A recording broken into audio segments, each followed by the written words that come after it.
You may have noticed a trend recently. Healthcare professionals, public officials, and the media are moving away from using the term social distancing, opting instead to use the more accurate term physical distancing. That's because there really isn't anything social about social distancing.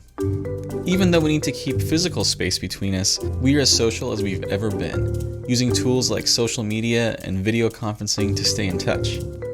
But what about our older population? There is this idea that older adults can't learn to use new technology, and that is flat out wrong.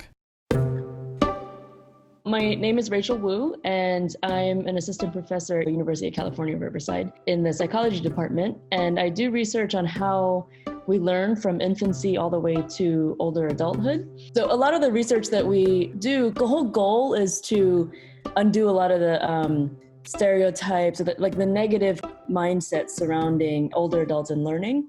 You can't learn this because you're too old, those kinds of ideas. In terms of like learning about tech, trying to figure out how to use new tech devices and new software, and think about how much help that babies and kids get when they want to learn some things. The number of people wanting to help them, the hours that these people commit to helping them, take away all of the responsibilities and the time pressure. If we have older adults learning in those kinds of environments, they actually do a lot better than the environments that we actually give them, which would be very few resources, very few people teaching them, very high expectations that they should be knowing this stuff already, even though no one's there to help them out. It's not something that's like, oh, I'm not a tech savvy person, so I can't do it.